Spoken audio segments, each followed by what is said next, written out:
allow you to speak at the appropriate time. We also have our town council, Amy Keswell, that will be with us tonight from KP Law. I believe Sean Kadim from the town administrator's office is on board, as is John Auburn, our town planner. We have other members of the board and department heads that are here, and they will some which will want to speak tonight and ask questions. So again, they should be able to raise their hands and be able to speak at the appropriate time. Tonight, we're going to try to limit the meeting to 2 hours. So we're going to try to finish up around 9:15 at the latest. If it takes a couple minutes longer to do so, we will. Just to let everybody know, we do not expect that this meeting will only take 1 or 2 meetings. This should be, everybody's going to do their due diligence here to make sure we do a very good job at coming to a good decision.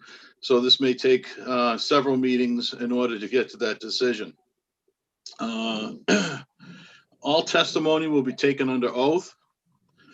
The first matter of business tonight will be the presentation by the applicant. Then there will be questions by the board to the applicant, questions by town officials, and questions by the public. And I would like to see if most of those questions can be completed by around 8:45 or so. And then we have some other business to discuss regarding this, including next steps, next meeting, peer reviews, etc.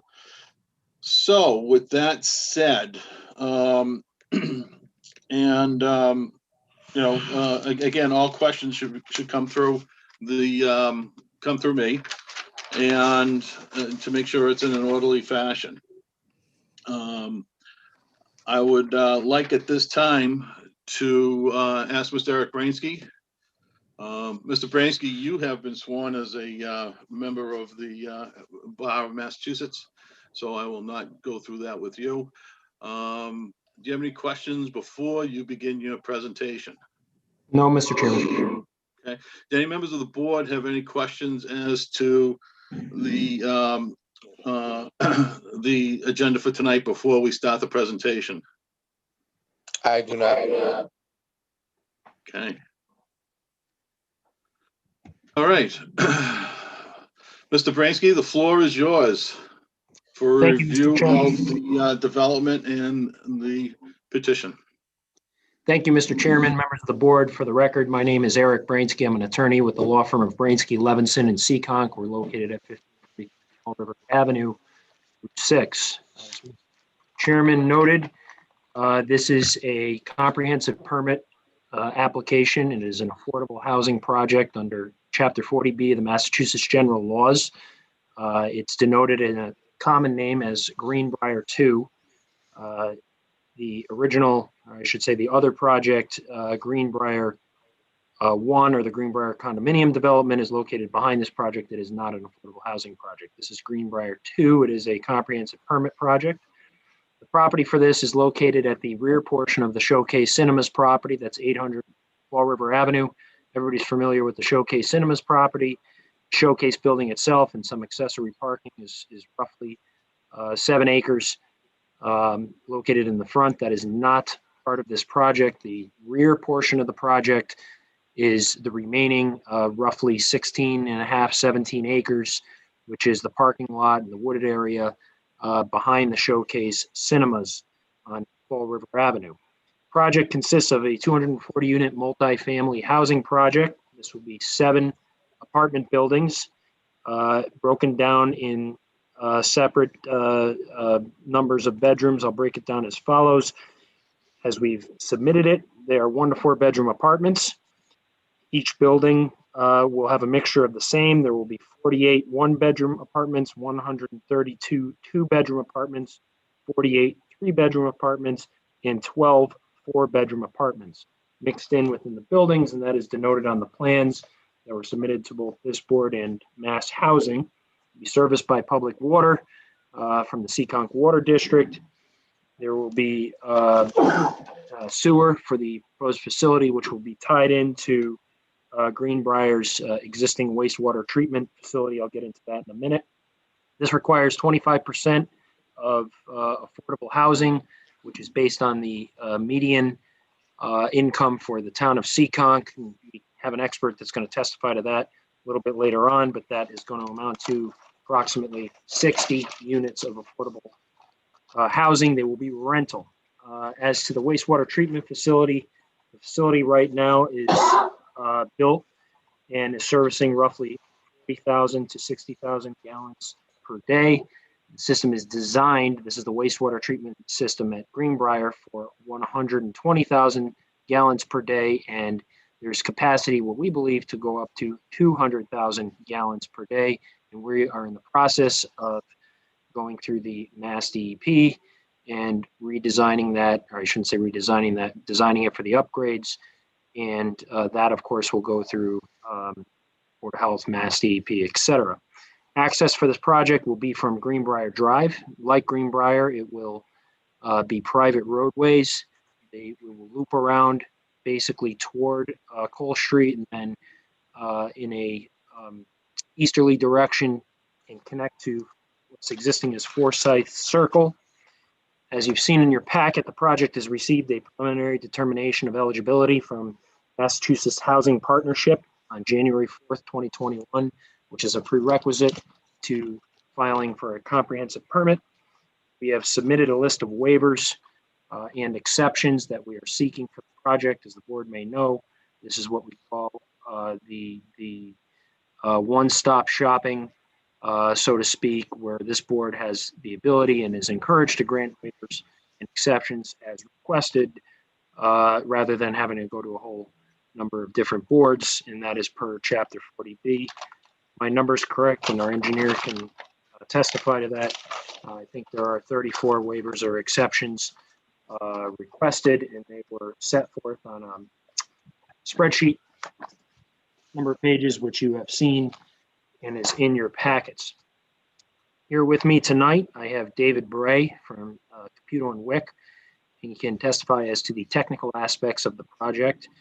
And I have Miss Kathleen Lingenberg, who has 25 plus years of experience in housing community development, and she will be able to testify as to those issues involving affordable housing in Island and Massachusetts, and why this is a project that's appropriate for Seekonk.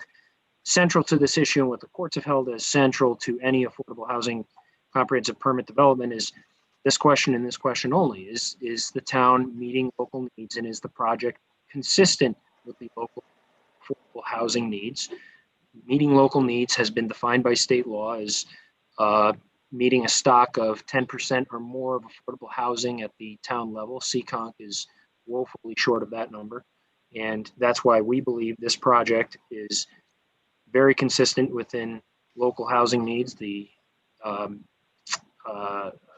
determination of that is highlighted by the letter of eligibility, as well as by the data submitted in our packets, pro formas, etc. At the onset, I'd like to note that you have received preliminary plans, and what the state basically calls for is a submission of a plan that's equivalent to your preliminary subdivision plan or preliminary land development plan in the form of a site plan, and that is what you have. We have designed drainage for this. The drainage and wetlands issues will comply with all state Wetlands Protection Act requirements, as well as the Massachusetts DEP stormwater guidelines. We have a full drainage report that we are almost done preparing, and that we believe that once we go through the process with the Concom for the state permits, of course, we've requested waivers from the local ordinance, the local bylaw. Once we go through the Concom for the stormwater, that we will satisfy all state needs. We also will satisfy all state and DEP requirements for the wastewater disposal, as noted before, at the Greenbrier wastewater treatment facility that is largely driven once again by the DEP. Additionally, here with me tonight, I do have the property owner, Mr. Topalian, who is the managing member of Rhode Island Seekonk Holdings, which is the trustee applicant for the proposed development. So that is basically an overview of the project. I'd happily answer any questions that the board may have for me. If they don't have any questions at this time, Mr. Chairman, I can turn it over to Mr. Bray and then Ms. Lingenberg after that to testify as to their particular. Okay, Mr. Bransky, will Mr. Bray be sharing the site plans for us to view? No, when I've done these Zoom meetings before, usually they're prepared and have them on through the administrator. I wasn't aware that we had to share them, but. Mr. Chairman, we really need somebody to walk us through the site plan Right. this evening so that we can see where the existing project is, where the new project is proposed. I certainly can try and locate them. Mr. Bray, Mr. Chairman, if the board doesn't have them scanned and ready to go, Mr. Bray says he can do that in about 5 minutes if Okay, that's fine. I wasn't aware that we were the ones that had to share it. That's my fault. Apologize. Mr. Chairman, we've got them scanned and available. I think it's just more coordinating them with Mr. Bray's presentation would be the issue. And I can bring them up and share in my screen. Okay. Sure. But if Mr. Bray wants to do it as he's making the presentation, either way. Yeah, that'd be helpful, John. Thank you. But is somebody going to be able to point to the different areas? Whoever is doing the presentation should be showing us. Yeah, that was my point with Located. regard to the coordination. Yeah. If John can share his screen, if not, I'll go get my system. Well, I mean, I'll go get it. Mr. Bray will get his system. Okay. Mr.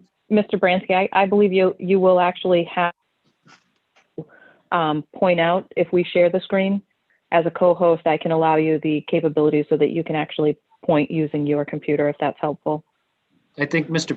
Bray will be able to sign in on his, and then we're going to be on separate Wi-Fi's here. And this is so much easier without the COVID stuff, isn't it, Mr. Chairman? Yes, it is. Mr. Chairman, if I may, while we have a bit of time while Sure. we're waiting, I just wanted to point out one thing. I'm sorry, Amy Questle, Town Council, which is that Attorney Bransky had mentioned local needs. It's not actually local needs; it's the local concern. So what we have is the whole purpose of 40B is to promote the development of affordable housing while also considering local concerns. And under the statute and under the regulations at 760 5602, the local concerns are the need to protect the health and safety of the occupants of the proposed project and the residents in the municipality. Number 2 is to protect the natural environment. Number 3 is to promote better site and building design in relation to the surroundings and municipal and regional planning. And number 4 is to preserve open spaces. So it's not necessarily one-stop shopping. That's not an accurate depiction of 40B. Yeah. The zoning board of appeals has a much more a bigger task than that. Right. So I just wanted to make sure that everyone was aware that the zoning board of appeals with a 40B, they are stepping into the shoes of all other permitting granting authorities.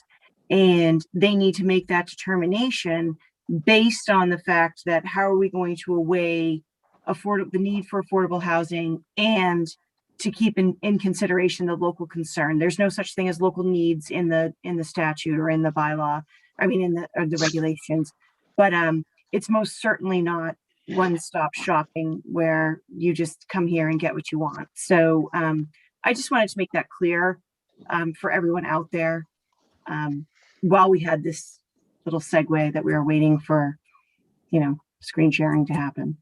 All right, and thank you. That's very helpful for the. You're welcome. That's Mr. very Chairman? helpful for people other than the board members. Yes. Just while Mr. Bray is booting up, I'd like to address that if possible, and I don't want to get into big legal debate tonight. I'm just going to read you an excerpt from what the Mass Housing Court of Appeals has said. This is the Zoning Board of Appeals of Holliston versus the Housing Appeals Committee case, 80 Mass Appellate Court, 406, September 16, 2011. The HAC's review, HAC is the Housing Court's review, is limited to the issue whether, quote, the decision of the Board of Appeals was reasonable and consistent with local needs, citing Chapter 40B, Section 23. Like Ms. Quessel said, requirements and regulations shall be considered consistent with local needs if they are reasonable in view of the regional need for low and moderate income housing considered with the number of low persons in the city or town affected and the need to protect health or safety of the occupants of the proposed housing or of the residents of the city or town to promote better site and building design in relation to surroundings or to preserve open spaces. This is the important part. There exists a rebuttable presumption that the regional affordable housing needs outweighs local concerns where the town's stock of low and moderate income housing is less than 10%.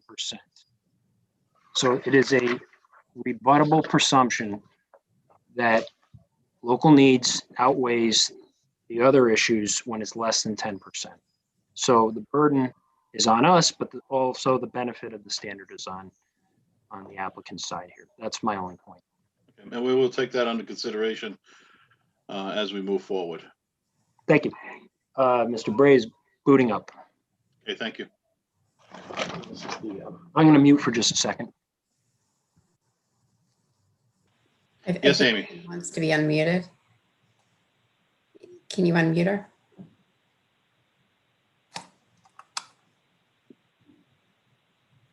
Thank you. Thank you. I couldn't do it myself. I'm sorry, Mr. Chairman. That's okay. The Holliston case is completely different from this case, Mr. Chairman, but we are at the very beginning of this hearing. And I think that actually Ms. Sweet will get into this later, but we are completely lacking in information, anything like that at this point with regard to, whether local concern is an issue or not. So what I would like is that for the ZBA to just take into consideration that we do have a balancing act that we're doing here. So again, it's not one-stop shopping. We are balancing the concerns of the local municipality, which is Seekonk. Thank you.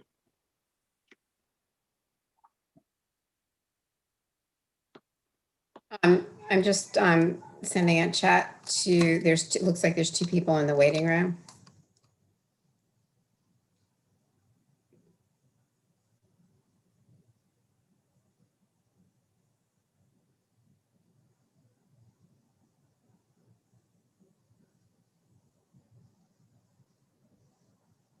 Okay.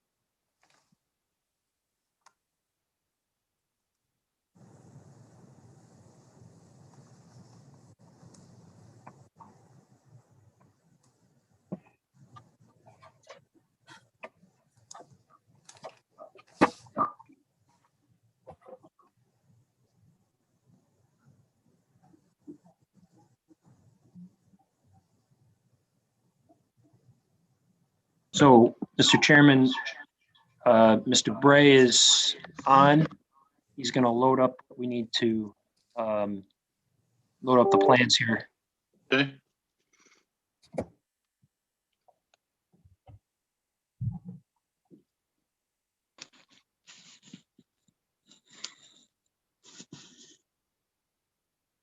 While he's doing that, can someone, you had made mention, Lynn Sweet LDS Consulting Group, Wellesley, Mass. You had made mention that the drainage design and full drainage report are almost done. Do you have an actual time of when those are going to be delivered? I'd say within the next 2 weeks. Okay. And Ms. Sweet, I'm sorry, what capacity are you hearing? I'm I sorry. am the Chapter 40B technical consultant for the town. And I'm just trying to think of other things that we can kind of accomplish while that's happening. Another thing that we probably want to look at is a date for a site visit.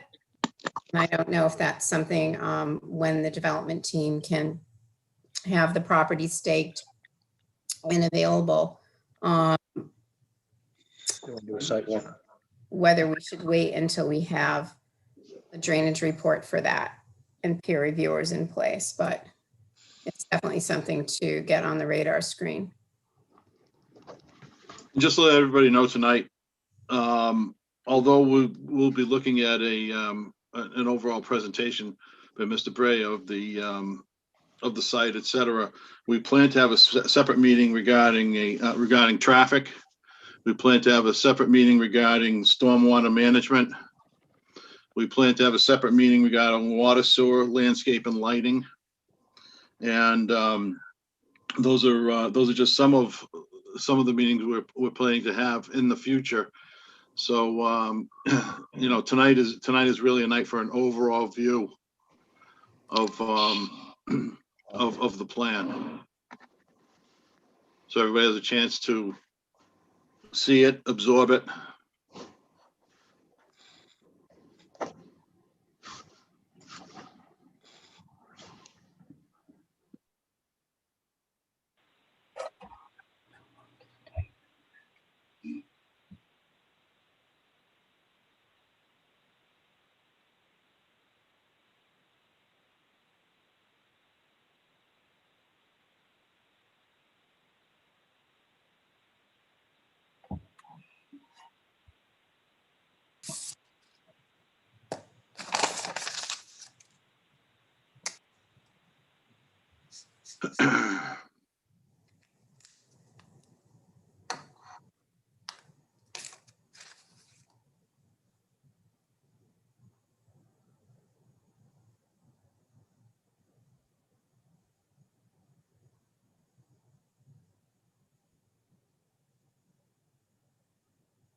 Mr. Bray, almost set.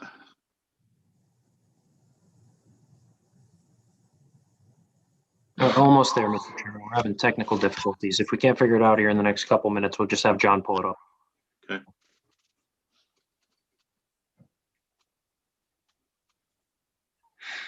While, I'll tell you what, while Mr. Bray is doing this, if you could unmute Ms. Leigenberg and she could speak a little bit about town's affordable housing needs, how this fits into the picture. We can kind of get the presentation on the road and see if we can handle the other issues on our end here.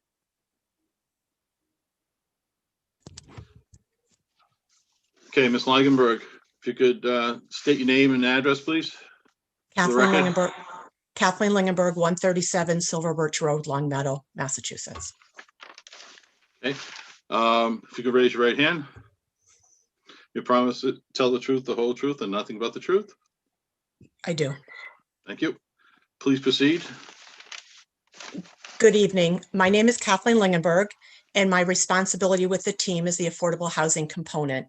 I know Eric said 25, but I'm pushing 30 years of community development and affordable housing experience. I've worked on multi-million-dollar workouts for HUD across the nation, and I've also worked on 6-unit supportive housing, veterans housing up in New Hampshire. I think I approach every project with the goal of how do we compliantly complete a project that meets local needs? So that is my mindset going into every single project.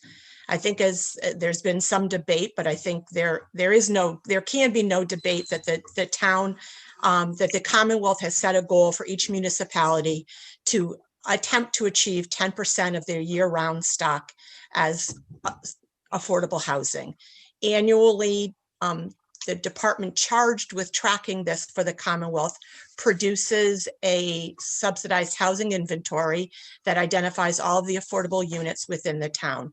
Seekonk currently has 1.7% of its year-round units as deed restricted affordable housing. That is within the 2020 census.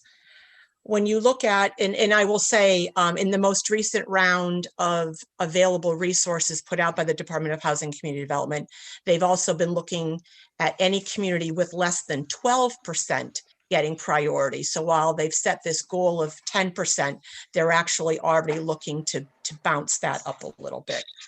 When I think about 40B, I think of 40B as one of the tools by which you can create affordable housing. Clearly, it's not the only tool. And in many cases, people are using resources like the low-income housing tax credit or other publicly financing mechanisms by which to achieve it. This project is not proposing to use those mechanisms. So as we look at 40B and getting and looking at the project eligibility, there are 4 agencies within Massachusetts that can evaluate and underwrite a project to determine if indeed it is eligible as a 40B project. 3 of those agencies typically put in fairly deep financing subsidies. This project was not requesting, nor did it need that. So we selected and have partnered with Mass Housing Partnership Fund, which would simply be providing pretty traditional FHA financing towards the project. When Mass Housing Partnership Fund evaluates a project, and I understand that there are other issues that the town will look at, but what Mass Housing Partnership does is they look at this as an affordable housing financier. So they're looking at things like, is there a market for the project? Is the financing, is it sustainable? Is the proposed financing sustainable? And part of that process is community engagement, where they did conduct a site visit earlier this year in an attempt to get at least the local departments aware of and thinking about the project. So a few considerations that Mass Housing Partnership looks at, and I think that will be important to Seekonk, is although it's a 240 unit project, with rental projects, even though only 25% of the units will be restricted as affordable, the town would get the benefit of all 240 units being added to its subsidized housing inventory. Another advantage to the town is that, unlike other programs, the 40B Mass Housing Partnership financing would minimally require a 30% deed restricted control of the affordable units. So there are those benefits to the town in moving forward with a 40B. The other, when Mass Housing was evaluating, the Mass Housing Partnership Fund was evaluating the project, one of their other considerations is that there be a mix of affordable units. So what you do not see in this project is that either all of the 1 bedroom or all of the 4 bedrooms are affordable. There is a consistent mix where 25% of the units of each size unit would be deed restricted affordable. And another important point is that they are affordable to households at 80% of area median income. So these units really are completely appropriate and are most likely to be occupied by the traditional renter. For example, with the 2020 area median, I almost slipped into HUD speak here, a single person household, the income would be $48,750. So anyone at or below that would be eligible as a 1-person household. If I could interject and ask a quick question, just to be sure. You're saying that 240 units will be built as if they are affordable and rented as if affordable. But the whole project will be deemed affordable towards the town's 10% affordable rate. Is that what you're saying?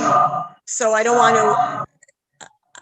want to split hair, but there are 60 units that would be controlled as if they were affordable. Those units are marketed under a separate marketing plan.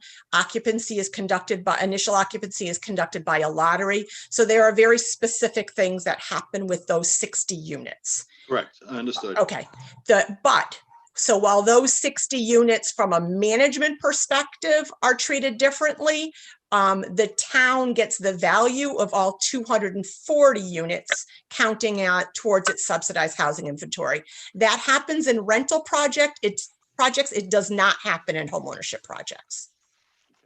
And earlier it was said that, my notes are correct. There are 1 to 4 bedroom units. We have 48 1-bedroom units. Yes, There are 132 2-bedroom units, correct. 48 3-bedroom units, and 12 4-bedroom units. And 25% of each of those will be affordable. So in other words, 25% of the 48 1-bedrooms will be Right. affordable. So not to interject, but you would have 12 1-bedroom, 33 2s, 12 3s, and 3 4-bedrooms that would be deed restricted affordable. I am going to interrupt here because there's a couple things that have gone on that I think we need to address. One is that was nowhere in the application. So if that is what the intention is, then that needs to be spelled out and delivered to the board rather than just assumed. So you need, and there's no plan showing where the affordable units are going to be as well. In fact, I'm not sure that we have detailed floor plans of all of the buildings. The other question that I had was, you mentioned that you had a site walk with Mass Housing with department heads. Have you done any outreach to the abutters of the project? The Mass Housing process, when they receive our initial application, and I believe that was delivered to the town, and I'm sorry if it wasn't distributed broadly. When they receive that first application, they coordinate a meeting. So in essence, they are holding the site meeting. I don't believe there was any additional outreach beyond that, though. Who is they? The Mass Housing Partnership Fund, they have a point person on the 40B project. Right, but as a developer coming into a community, to not have reached out yourself and engaged the neighbors for a project of this size is something that we would typically see. Chairman, I could address that briefly. Sure. So I would note that the majority neighboring ownership is in my client's ownership. He owns the entire development behind him, save 4 units. All the other abutters within the notice area are commercial in nature. So I think we've followed the guidelines that are provided by the state. We don't have a lot of residential abutters here. The majority of the residential abutters are renters that already lease from my client. So I think that's why this project's a little different than your typical 40B. I would just wanted to note that. I also. So there was no attempt made to reach out to anybody that was not under the control of the ownership. No, Mr. Chairman. But Mr. Chairman, aren't the renters residents of Seekonk? They're not entitled to notice. They're not entitled to notice, but I don't think that first of all, the Mass Housing Partnership meeting does not require notice to anyone. I think that what Ms. Sweet was saying was that, did you reach out to the abutters? And I think that the answer is no, because I don't even know if you reached out to owners. I don't think you did, because you didn't have to. But We are the majority owner. I guess that's what I'm getting at. And unless you're asking us to reach out to our own tenants, Did you? I mean, they are residents of why we Seacon. would. I don't know why we would. You wouldn't let them know that there was a project going in next to them? We own the units. A lot of these folks have 1-year leases. I mean, Oh, no, that's fine. If that's your at answer. least from us. If that's your Yeah, answer, that's fine. And then the last question that I was confused about, Kathleen, you mentioned something about a 30% deed restriction. Yeah, I don't understand that either. No, I'm sorry, it's a 30-year use restriction. I'm sorry Okay. if I misspoke. I apologize. Right, and 40Bs are in perpetuity. So are you saying that the developer is proposing that these units are going to be affordable for only 30 years and not in perpetuity? I'm saying that Mass Housing Partnership Fund financing requires it for 30 years. If we were to get the 40B, then it clearly extends. So Again, you see what I'm I saying? As a understand function that of Mass Mass Housing Housing Partnership Fund, Partnership has a minimum of a 30-year affordability requirement. What are correct. you asking the zoning board of appeals for, 30 years or perpetuity? I'll defer to Eric on that. Yes, the units that will be affordable will be consistent with state law and will be in perpetuity. Thank Yep, no problem. I guess what Kathleen's getting at is the funding component, which, I can't speak to, but yeah, consistent with state law, of course, they're going to be in perpetuity. Very Sorry, good. continue, please. My apologies. Okay. I actually think that I would just close by saying, clearly, I am part of the development team and I'm looking forward to working through this process and hopefully achieving a project that we can all be proud to put online. So, Mr. Chairman, just to clarify, will we be getting all of this information that we just received tonight regarding the 4-bedroom, 3-bedroom, 2-bedroom, 1-bedroom counts? Are we going to get floor plans? Those have all been These are submitted, Mr. usually Chairman. things that usually come in with the application. They're in the plans, Mr. Chairman. All you have to do is look at the plans that you've had. Yes, well, You've they marked the units affordable? Yes, they're in the plans.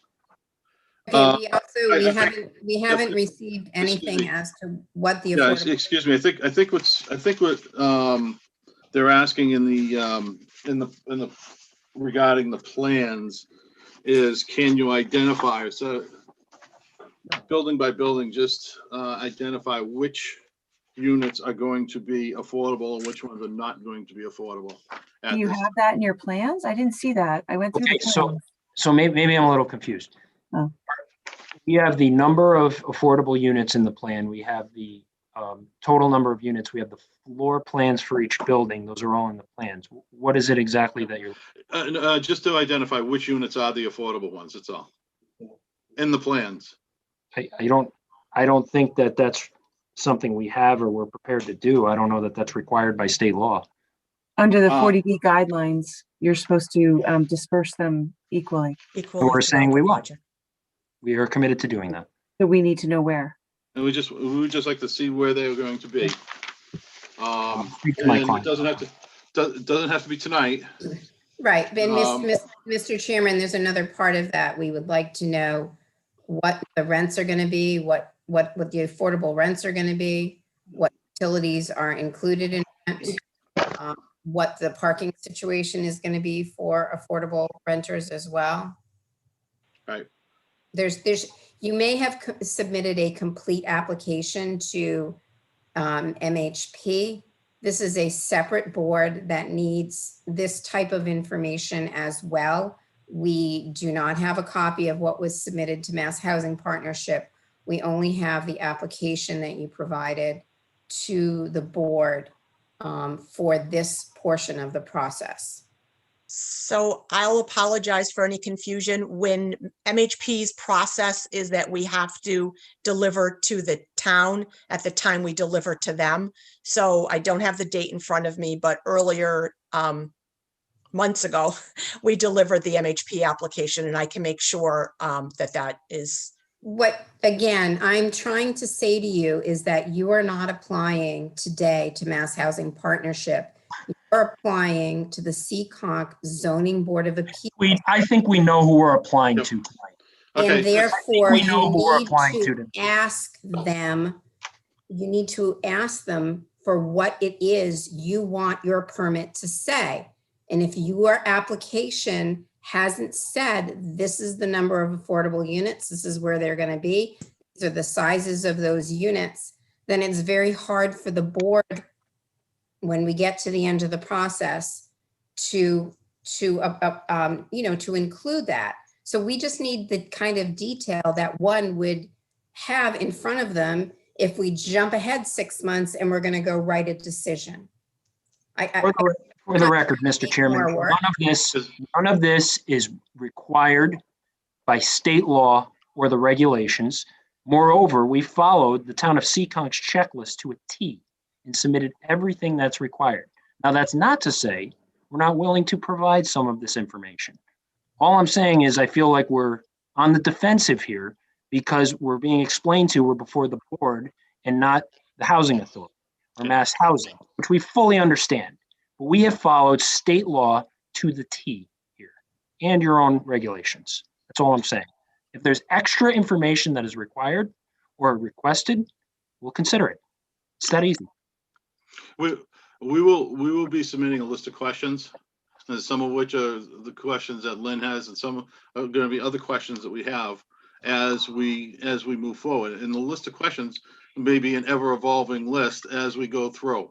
I think you know that, and I would like to make sure that we have that information for the final decision, as Ms. Sweet has said, when we get to the end.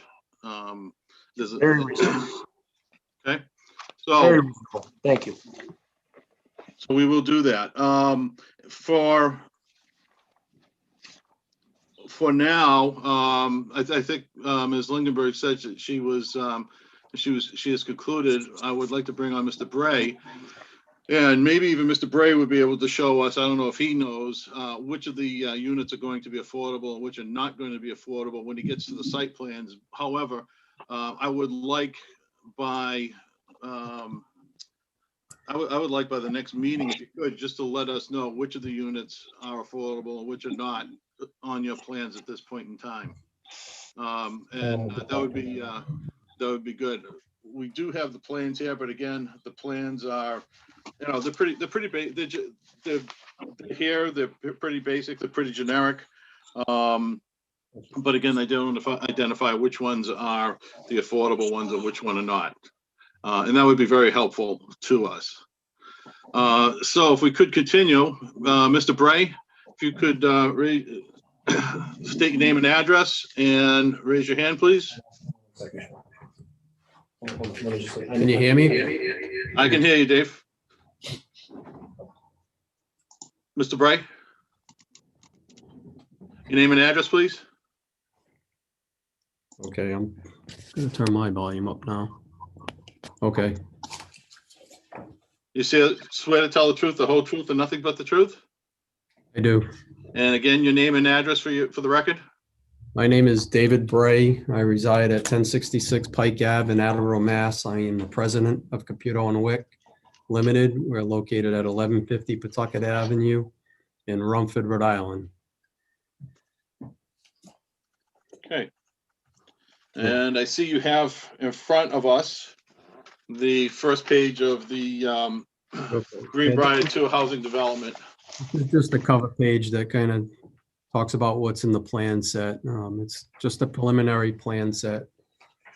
So the second sheet is a A&R plan that went in front of the planning board in December. It has the Showcase Cinema building on Lot A containing about 5.5 acres, and then Lot B containing about 16.7 acres where the Greenbrier 2 development would be.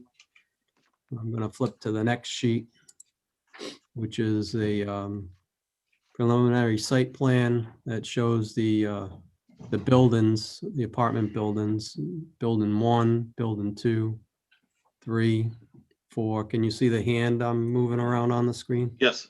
Okay. Building 5, building 6, building 7, and then a community building over here. At the bottom left corner,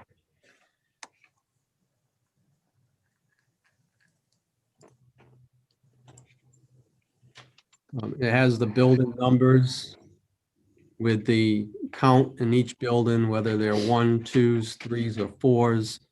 Mr. Bransky went over the total of all of units combined, but if you're particularly interested in any of the buildings, there's a count right here. And then there's a summary right above that as well. So if I'm looking at this schedule that you have, the 1-bedroom apartments will be solely located in buildings 3 and 7. Is that correct? Yep. They're identical buildings, just in 2 different locations on the site. Later on in the plan set, if you can look at the floor plans and the building elevations. Can't do that.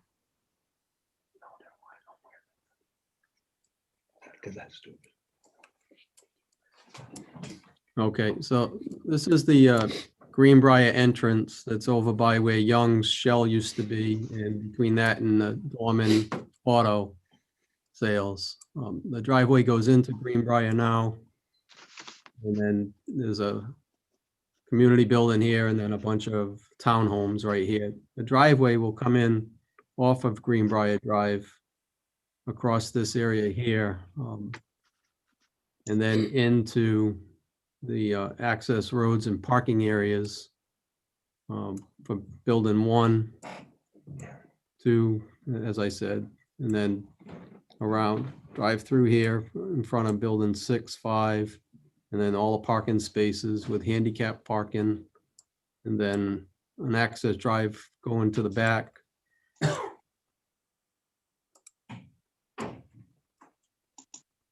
To buildings 3 and 4, and then going back out onto Forsyth.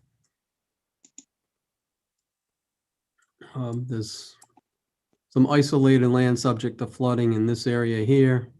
Another isolated vegetated wetland in here. Proposed playground area in between this wetland and building 3.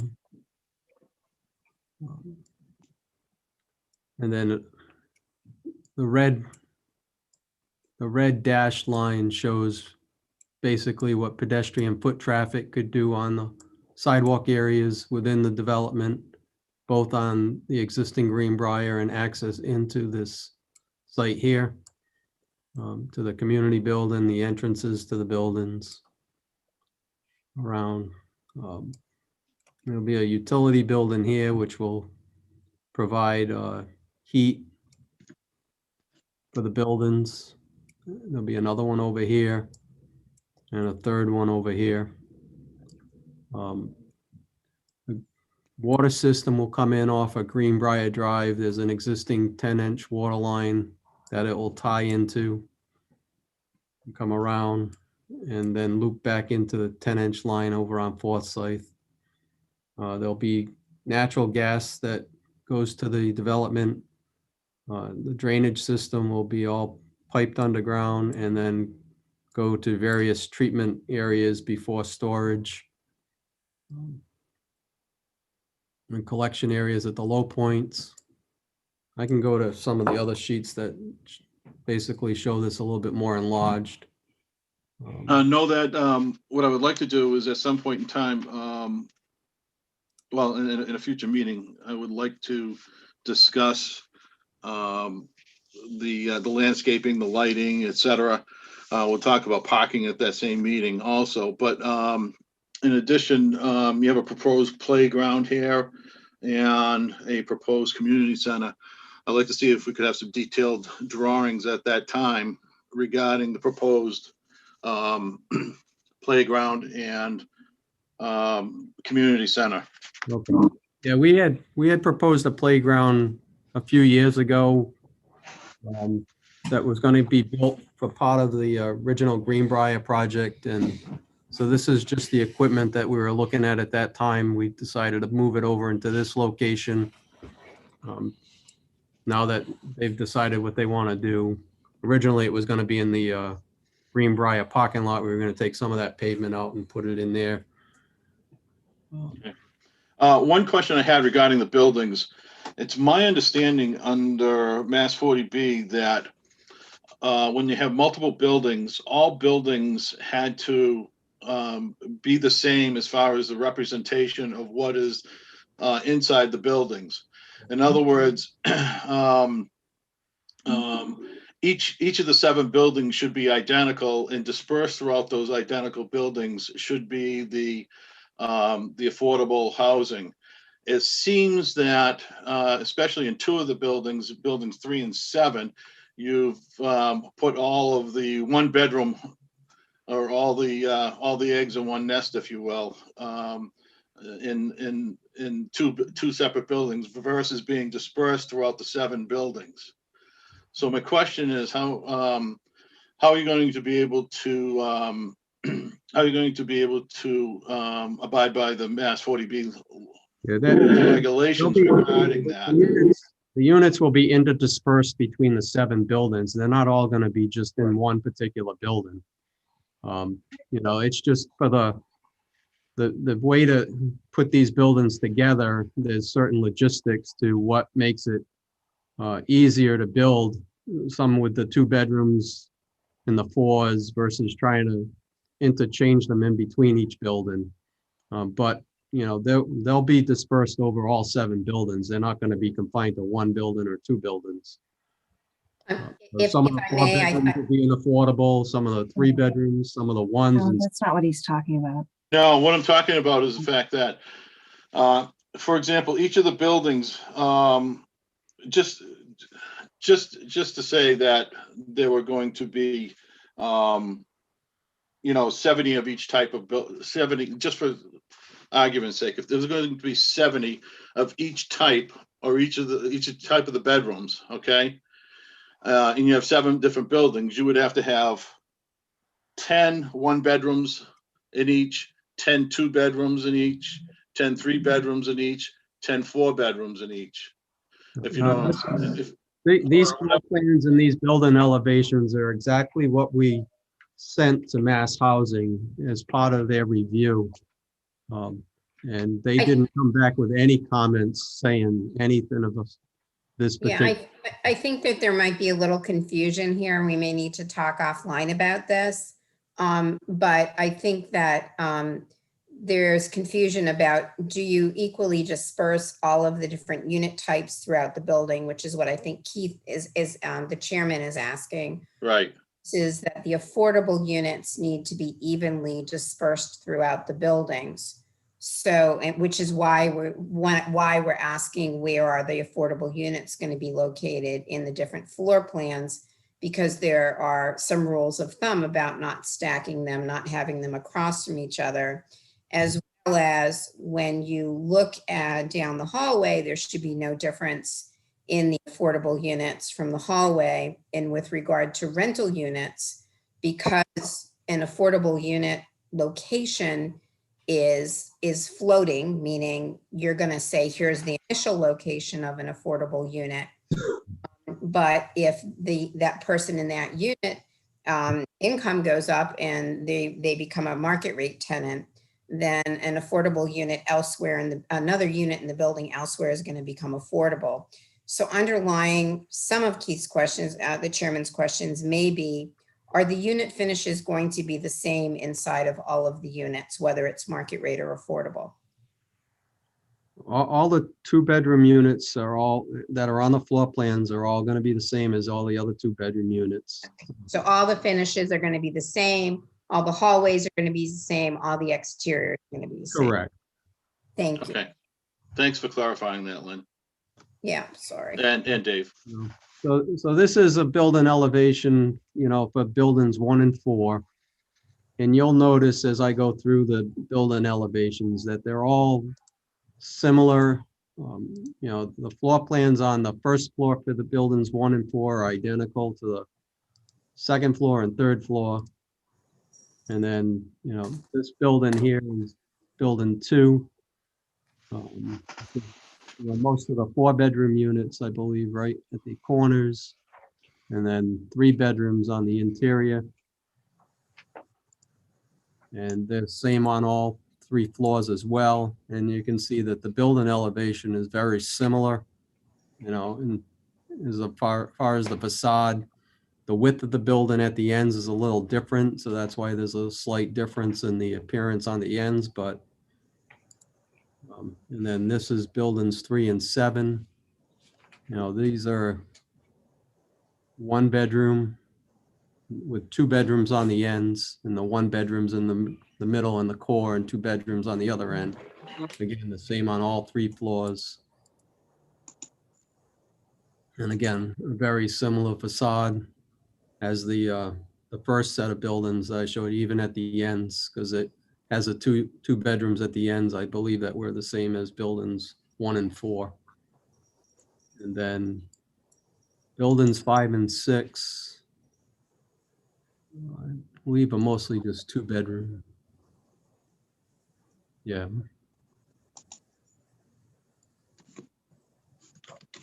And again, very similar facade, and the ends are really identical as well. Mr. Bragg, This is a section. Are the- 3. are Go the ahead. buildings going to be all of the same color, or? I have a feeling that they'll be slightly different in variety, but you know, if we have to get down to colors, we'll have to, No, I just want, I mean, what kind of colors you're looking at? I think mostly just earth tones like they have out there now. Okay. Grays and tans, and I know they got a couple of blue ones out there as well.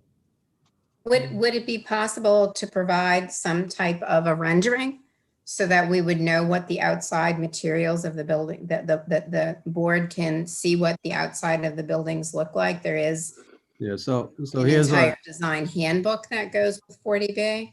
Yep, so there's a these are 2 cross sections through the development that we put together. You know, this is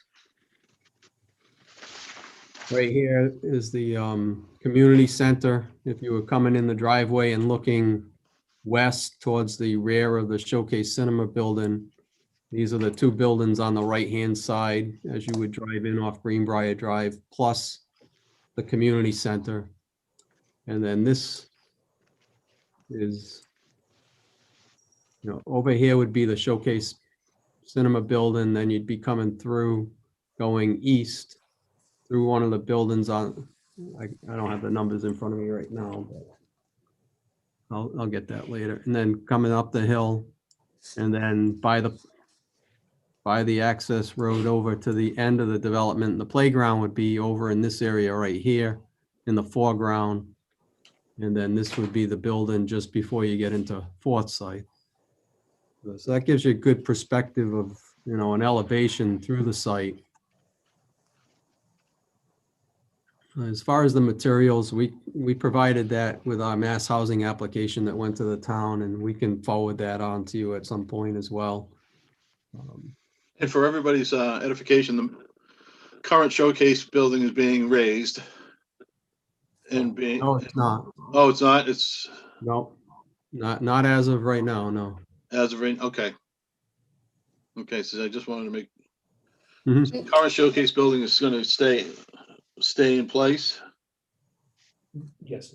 As of right now, it is, yes.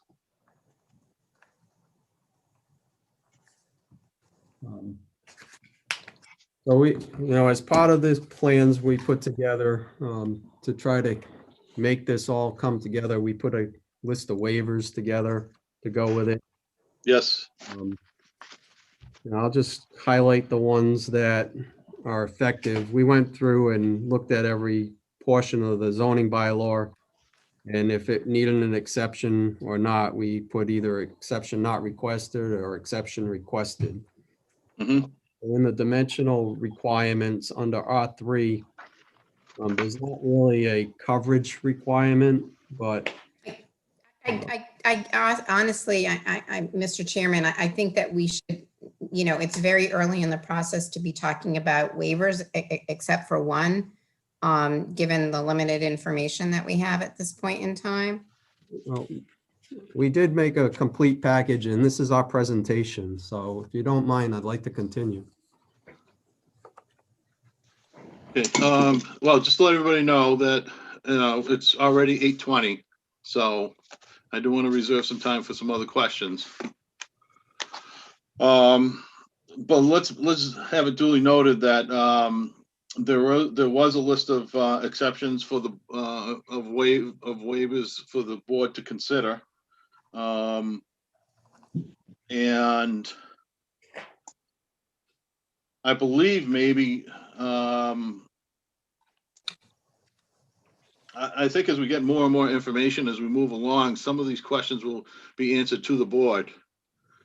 So I think the best way to handle those, because there are a number of exceptions requested, I think the best way to do it is as we speak to each of these issues, we talk about the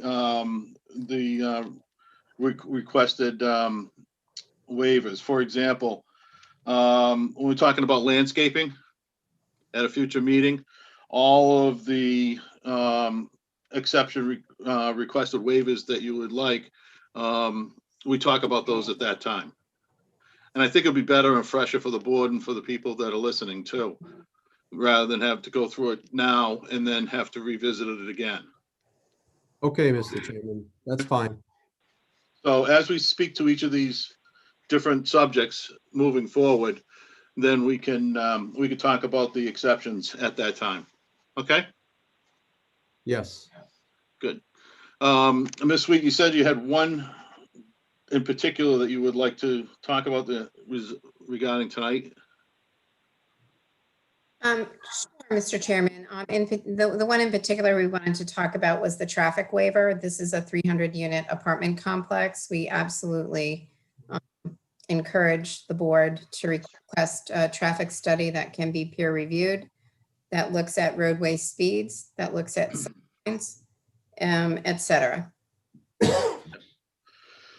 Yes, I was going to ask the board after the presentation for a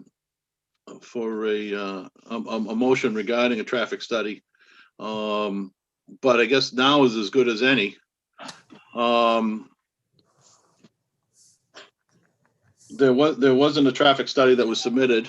We would ask that a traffic impact statement be submitted by the petitioner, and that we also be able to hire a consultant for a peer review for the traffic study.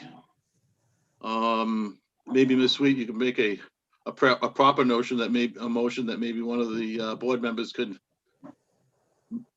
make that motion. Sure. Second it. I mean, I think if we're going to talk about peer reviews, maybe we should go through the different peer reviews so that we can make one motion on all of the different peer reviews, as well as a motion to collect funds for that. And Amy may be better equipped about the motion, but from what we see right now, we need to obviously receive the stormwater management report and the complete stormwater plans, engineered plans. Those are going to need to be peer reviewed. We are going to be, the board may be requesting a traffic peer review. The other matters that we would either want to see at least presentations on, perhaps follow up with peer reviews, is that we have no information from a wetland scientist with regard to the wetlands on the site as to the composition of those wetlands and kind of what categories they fall into. So we would want to see some testimony along those lines. I don't know if it will rise to the level of needing a peer review. And the other area is with regard to the wastewater treatment plant. We certainly need a lot more information about that with regard to where things stand today with DEP, what you're planning on adding, how, and so on and so forth, how the new plant is going to connect. So I would think that each of those 4 categories would take up a meeting, if you will, going forward, depending on when the information is available. We typically ask for a $10,000 peer review account to be established and for it to be replenished as needed if additional peer reviews are needed, if it gets under 2,000. So with all that being said, I think that I guess the motion is, and I'm going to have Amy fill in the details. The motion is to request from the developer $10,000 to be utilized towards peer reviews for stormwater management, traffic, wetlands, and not thinking of the right word for septic, for the wastewater treatment as well. We know that some of these are going to be reviewed at the state level, but some information needs to come into the board. And so one motion is to establish the account. Another motion I would ask is to delegate the choosing of the peer reviews, if you don't mind, to myself and maybe the town planner. We can get the quotes and review them and report back to the chair rather than having to wait a month. So I'm going to let Amy talk now because Mr. Chairman, if I may. A little bit more legal. Just 1 second, Mr. Bransky. Mr. Chairman, if I may. Yes. Sorry, I was muted on my end. So while we don't have an issue providing the board information, I think we need to, and perhaps this should be done off the record, perhaps we need to come to an understanding of the scope of the board's review. The case law is well settled that the board can request information, but the level of detail that you're talking about here is well beyond the board's jurisdiction to request in this case. Well, let me just state that I've been involved now with 4 different 40B, 4 or 5 different 40Bs here in the town of Seekonk, and 2 of which are very, very small and had no traffic impacts whatsoever, but others did.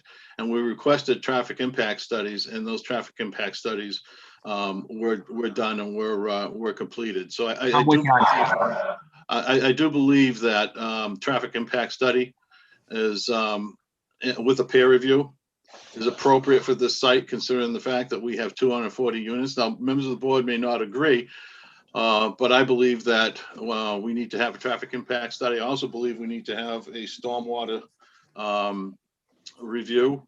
Also, given the impact of 240 units, 7 buildings upon this site. So, and I think that these are reasonable requests of the board. Can I just be heard on that issue, Mr. Chairman? Sure. I'm with you on traffic. And I think we anticipated that all along. And I think we'll agree to do a level of traffic study and that'd be subject to peer review.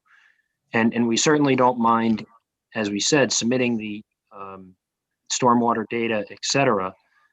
But I think case law is clear that when we start talking about things like a peer review of the stormwater, Title V and wastewater treatment facility issues, wetlands issues, the case law is crystal clear that the board can condition the approval, can and should condition the comprehensive permit approval on compliance with state law and state regulations, which we are ensuring we are going to meet. And then we have to obviously go through the state mechanisms, but to get into the level of detail at this, at the comprehensive permit stage of the process before this board has been overturned almost across the board when you're dealing with case law. Traffic study, I'm with you, but the other stuff is Mr. Chairman, if I may, Mr. Bransky is completely wrong.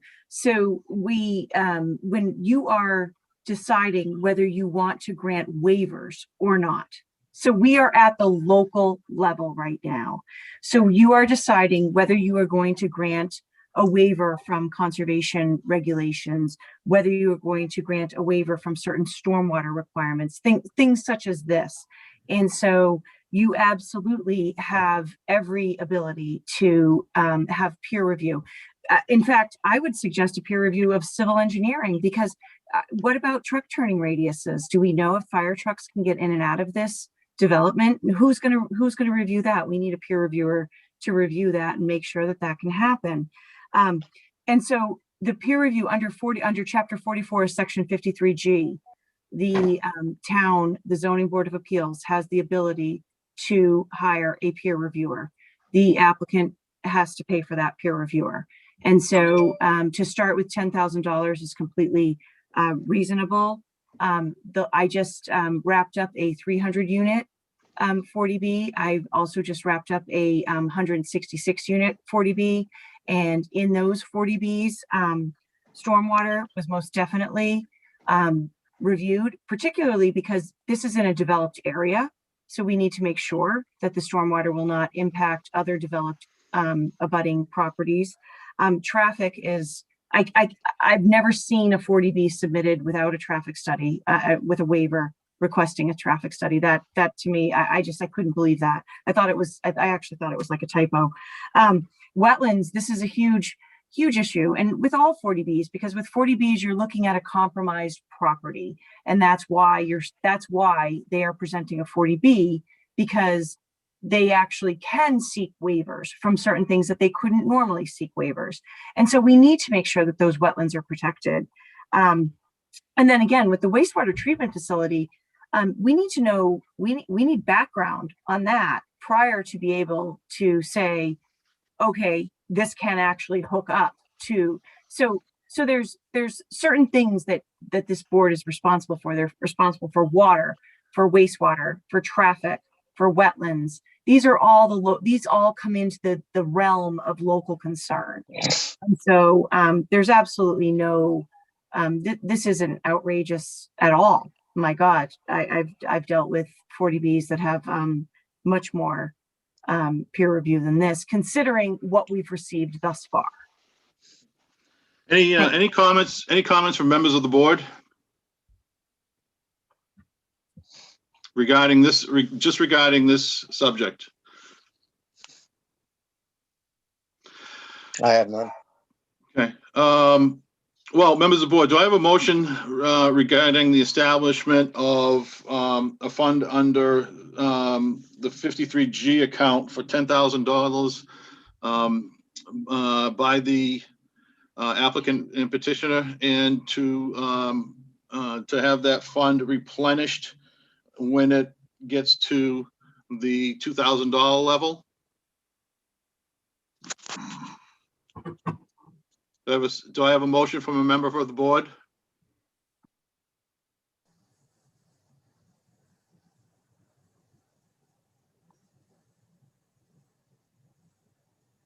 I'm sorry, Mr. Chairman, you were breaking up. What was that one more time? I'm sorry. Do I have a motion from a member of the board regarding the establishment of a 53G account for the town of Seekonk in the amount of $10,000, and to be replenished as needed when the dollar value approaches $2,000, the funds supplied by the petitioner and applicant? So moved, Mr. Chairman. We have a motion. Yes. Do I have a second? I'll second it.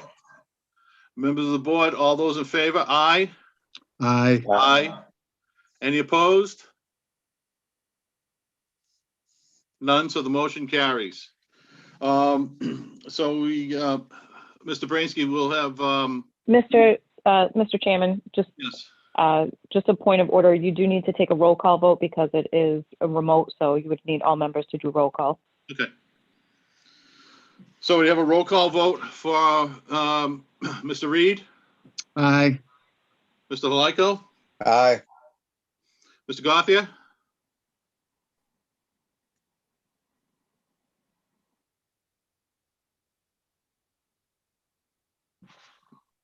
Mr. Gothia, I was muted. Aye. aye. Mr. Robillard,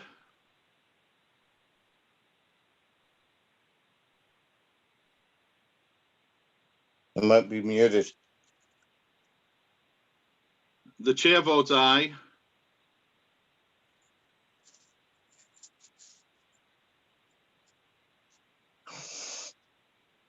Is Mr. Robillard on?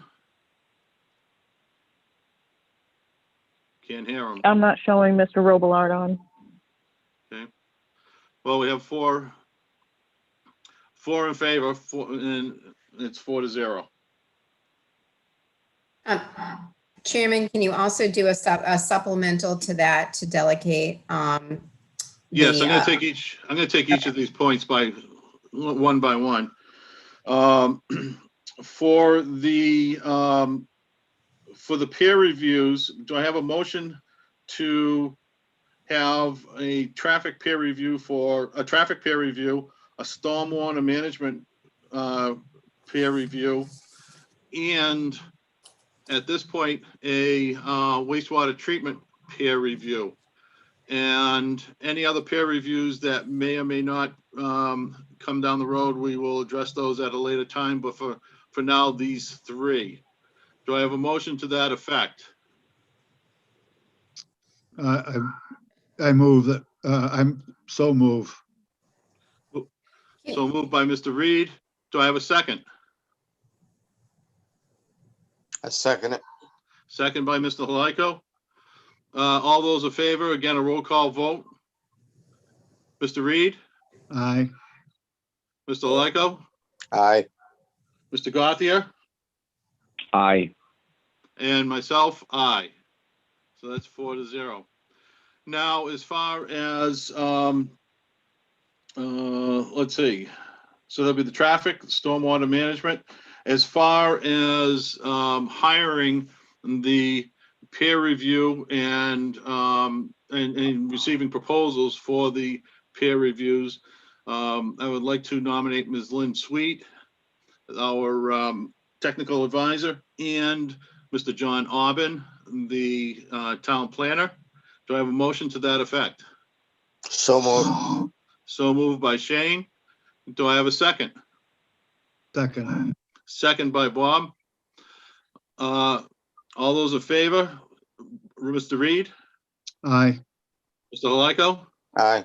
Mr. Gothier, Aye. and myself, aye. So that would be for those motions. And at some point in time, we may need to look at other peer reviews, but that would be something that we would determine at a later date. I would also like to state right now that I would like to do the traffic peer review at the next meeting, if at all possible, because it sounds like the petitioner may be on his way to having one ready. Would that Mr. Bransky, would that be correct, that would be the most likely review that you would have ready first? So I think we can certainly provide the board a traffic impact statement in advance of the next meeting. Okay, good. A full-blown study, that's something that, you know, we would need to commission an expert to do. So it's going to take some time on that, but we could start with the impact study for sure. Mr. Chairman, I mean, we're going to need an actual traffic study where you've gone and you've done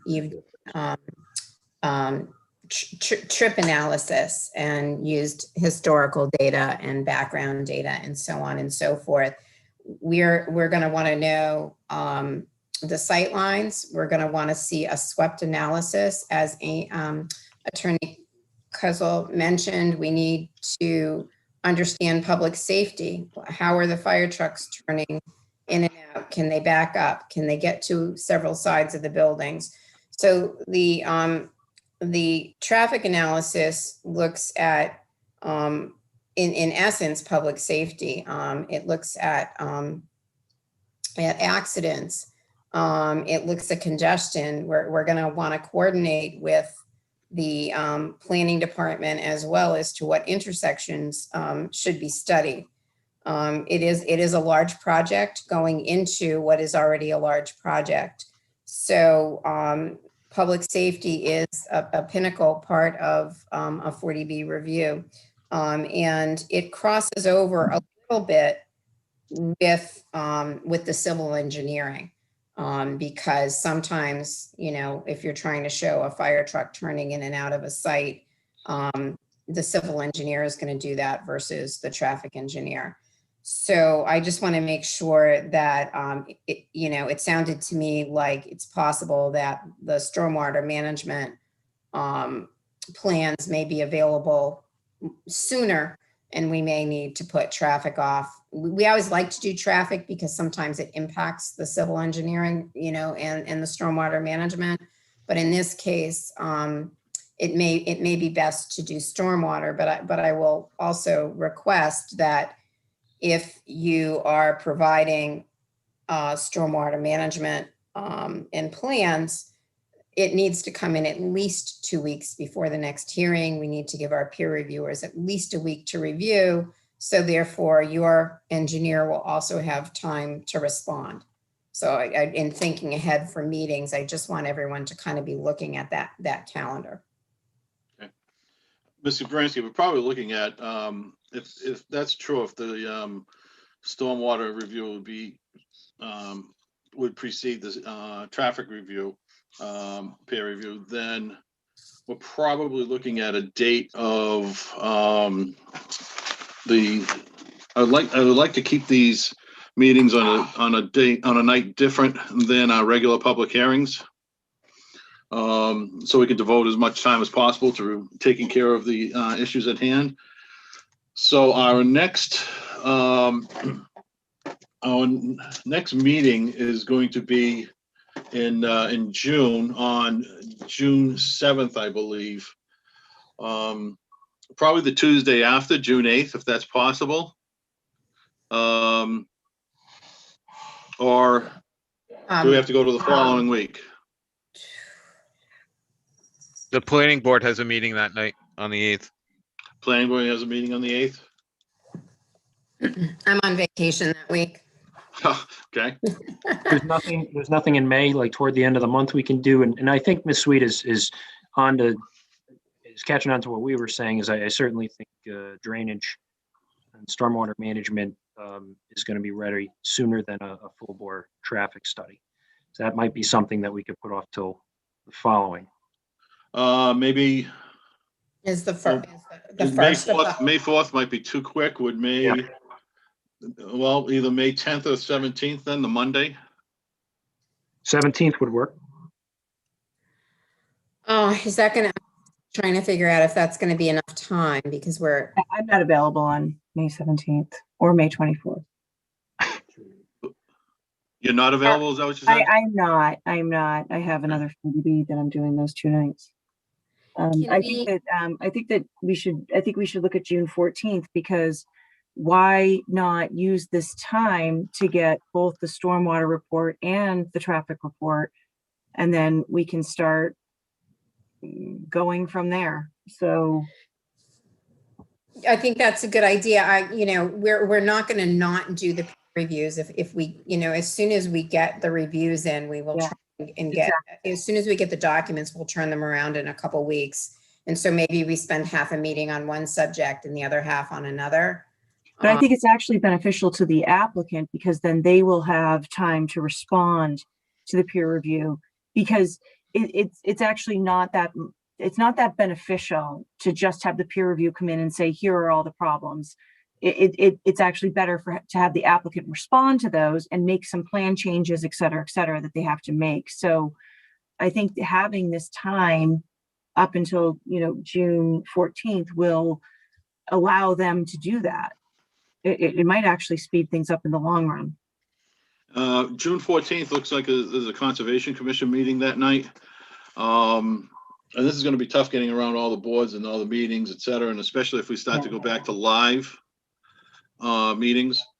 If not the 14th, is the 21st amenable to everybody? Good for everybody? Yes. Works for me as well. Okay. Why don't we go to we can finalize this at the end of the meeting tonight, but temporarily, let's think about the June 21st. And that way there, you can also get all the information to the board members too. So the board members will have a week or two to be able to look at it, digest it, formulate questions, et cetera, before the meeting. So, And Mr. Chairman, I'm also happy to make another suggestion, which is if we find that at first pass, there's a lot of questions and concerns, we can also, you can also consider having a working session before the next meeting. Sometimes it's helpful to maybe have one board member and the peer reviewer and the engineer meet, whether virtually or in person, to try and knock through issues. So that's a good idea too. different ways of keeping the project moving along. That's a good idea, because we certainly don't want to, we don't want to delay more than we actually have to. We want to keep it fresh in everybody's mind as we move along. Okay, so back to Mr. Bray. If there's no other comments or questions regarding those items, Mr. Bray, back to you. Mr. Chairman, Oh, you do have the conservation agent that has their hand raised. I'm not sure if she'd like to speak.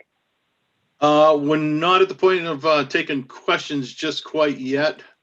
I just would like to let Mr. Bray finish off first, and then we'll take some questions, okay? Unless it's something Okay. unless it's something that the conservation chairman thinks is an urgent question regarding this.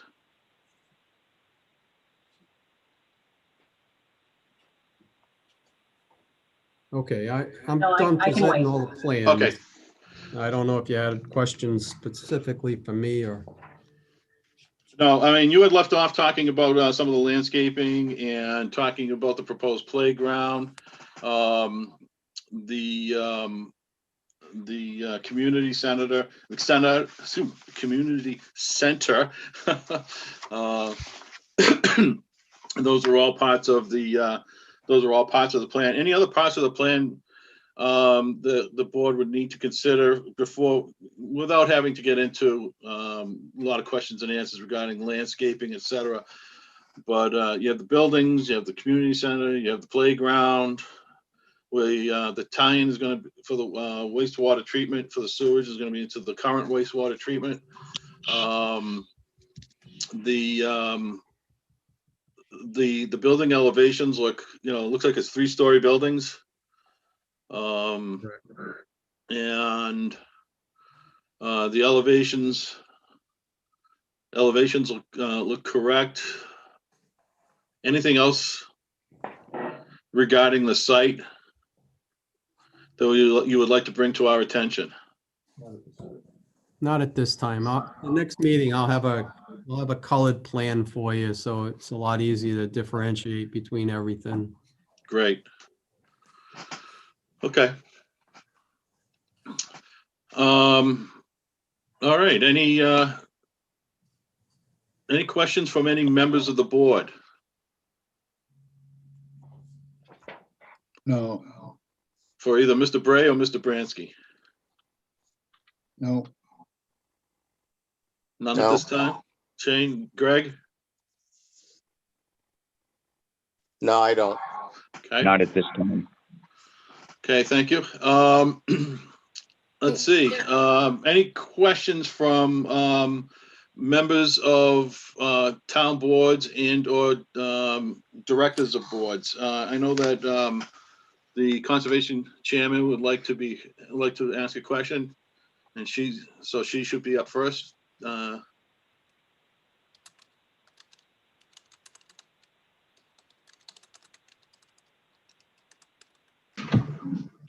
Good evening, Keith. So through you, I just wanted to check and see if you're going to be requesting attendance or participation from other boards and committees at the hearings. I understand that's part of the 40B process or at the work sessions. Yes. This is obviously they're open hearings too, but I will also be requesting at all the meetings that members of the board can, other boards can be present to ask questions, etc.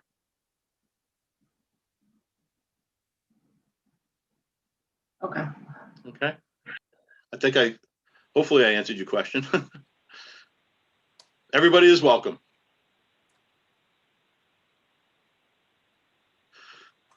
Any other questions at this time? For either Mr. Bray or for Mr. Bransky? Hi, it's Lynn. I'm really sorry. I feel like if we think that we're going to be getting the stormwater management plans in a couple of weeks, that we should also schedule the site visit and have, sort of certain areas staked, whether it's the entrance or a typical, building footprint. And we could go with, with the peer reviewer at that point in time. So is there something maybe 3 weeks out that we could look at for a site walk? I don't know if, the Every building. is convenient for people, but I do feel like it's a very large site, and it would, I think, be a responsible thing to do, to go and see what's out there today and where things are being proposed. I think both Mr. Bransky and Mr. Bray are familiar with the fact that this board typically, because of work schedules, et cetera, typically does site visits on Saturday mornings. Now, I know for some people that's not convenient, but for members of this board, it usually is, and it's usually convenient for members of other boards and for the members of the public. Okay. Saturday mornings are usually a good morning to have a site visit. This site visit looks like it would probably take, if everything is staked out properly, reasonably, and we're able to visualize. I'm expecting this will probably take an hour or more. Mr. Bransky, do you have any idea of a good date coming up? Knowing that none of us want to do it on Memorial Day weekend. The sooner the better from us driving from up north. So we would need a few weeks for staking, et cetera. 5/15 or 5/22 would work for the applicant. I'm sorry, 5/15 or 5/22, either of those dates. Which one is good for you? We'll leave that. Whichever one is best for you. David? 15th is just fine. Okay. Okay, we'll schedule a site visit for 5/15. All members of the zoning board should be present, as well as any members of the town boards that would like to be, and department heads that would like to be present. And Mr. Bransky, do you have any, if there's any abutters that would like to be on the sidewalk? There's no objection to that? No objection. No objection? Okay. No objection. No objection? No objection? Okay. And Mr. we'll make sure everybody, What we'll time are make you sure, thinking? I'm sorry? What time are you thinking? What time do you do your site walks? 9 a.m. sound good? It's just fine. Good. Does that sound good for the board? Yeah, Sounds good, yeah. Okay, so that would be 9 a.m. on May 15th. And one last question, site, where would you like people to park and assemble?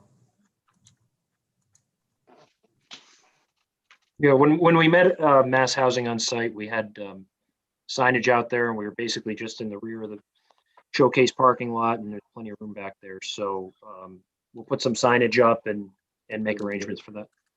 Open the gate as well. Good.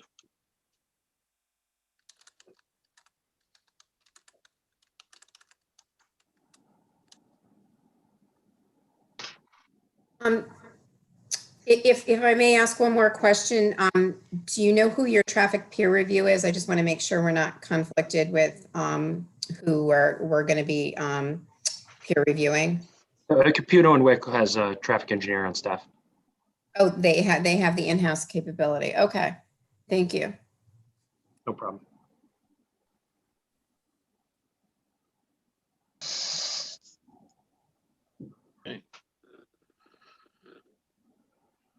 Well, we're still pretty much on schedule. Do I have any other questions from members of the board first? I have none. No. Any questions from Ms. Sweet or Ms. Caswell? I do not. Thank you. Thank you, Mr. Chairman. I keep saying your last name wrong. Is it It's okay. Questle? Everyone, it's Questle, but everyone does. Questle, okay. I'll remember Questle now. It's okay. Thank you. And any of the board members or other board members or department heads have any questions? See, Mr. Cabral has his hand raised.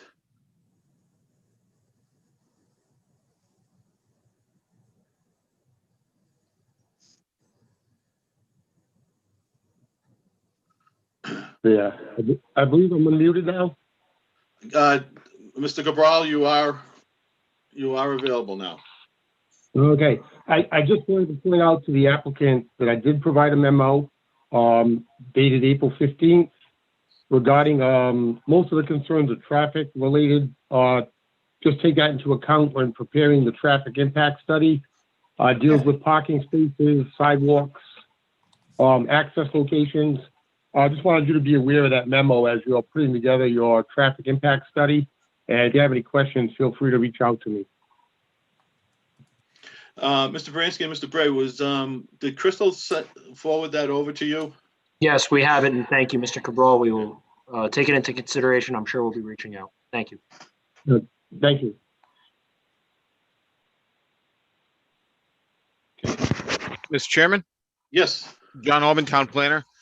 In the same vein as Mr. Cabral, on October 2nd, 2020, the TRC, as part of the initial review of the applicant's application for a letter of eligibility, did submit some comments to the Massachusetts Housing Partnership.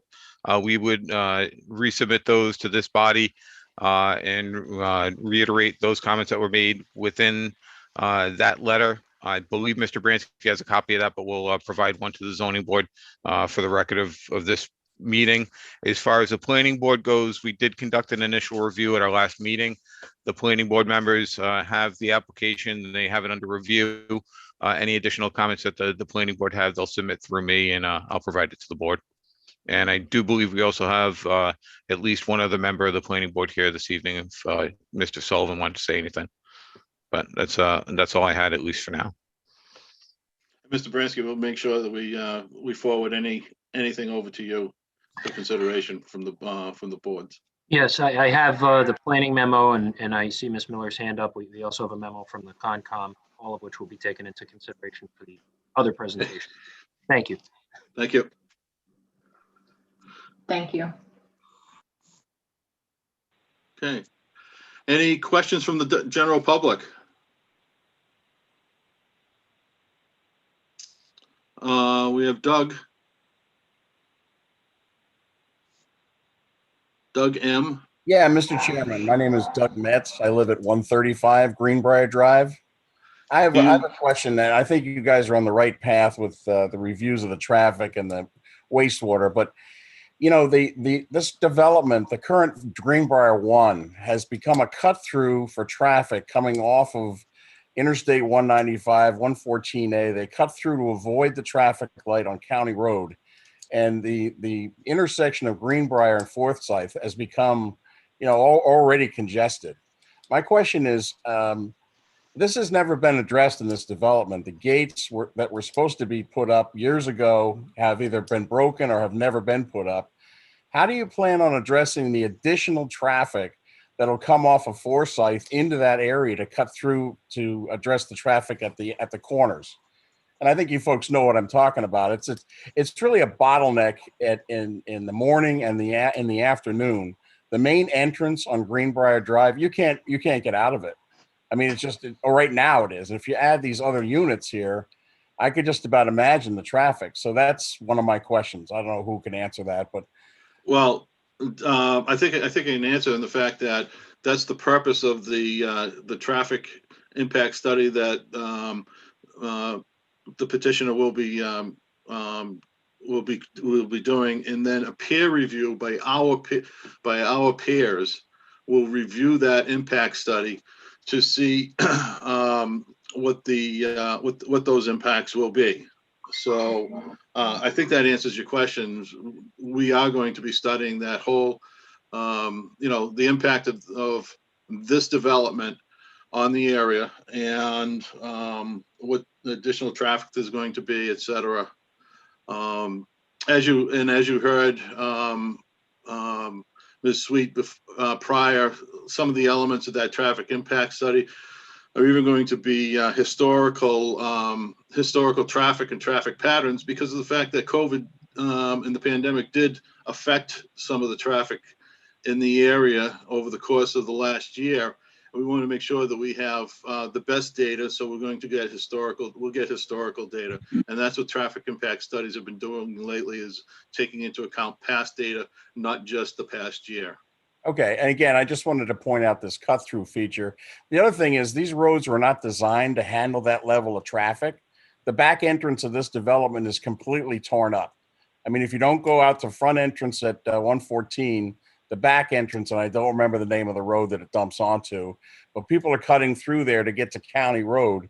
And there's always been, craters in that road because there has never been a finished coat. So that ought to be thrown in the traffic study, what's happening right now. My other concern, and this is documented in my attorney's letter that was dated April 20th that we sent in, the wastewater treatment plant. I mean, I cannot tell you the number of trucks that have gone by in front of our residents at all hours of the day and night right now, trying to, I guess they're pumping out the existing wastewater treatment facility. So, I mean, I hear what they say about capacity, but how can we, trust that? This is another thing that I think should be really dove into to figure out exactly where we go next steps. Because I'm telling you, 7 or 8, maybe 10 trucks a day go right past the front of my residence, and it's a constant thing on the weekends. It's always all night. Sometimes it's really becoming a pain. But those are the two items that really stick out in this development. I just wanted to address. Okay, and we did receive your letter, and as a matter of fact, part of the, we're going to be looking at the wastewater treatment plant and its capacities, et cetera. We'll be looking at the impact that this development will have on the current, and the developer still has a higher hurdle in making sure that they are applicable to all DEQE rules and regulations regarding wastewater, et cetera. So, there's a little bit of a higher authority there too. So I just want to let you know that we will be looking at that. I do believe the petitioner has tried to take some and address some of the issues that are going on there right now. But again, that's something we can get into when we really discuss the wastewater treatment at that. And I encourage you to be there for that meeting. Absolutely. Thank you very much. I appreciate it. Thank you. Do we have any other questions?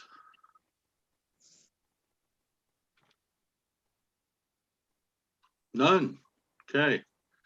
Well, do I have a motion from a member of the board to continue the public hearing to Monday, June 21st at 7 p.m. at a site and or Zoom to be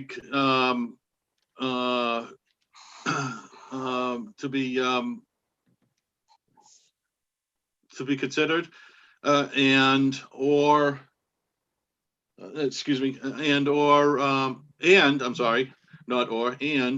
a site visit on May the, look back at my notes.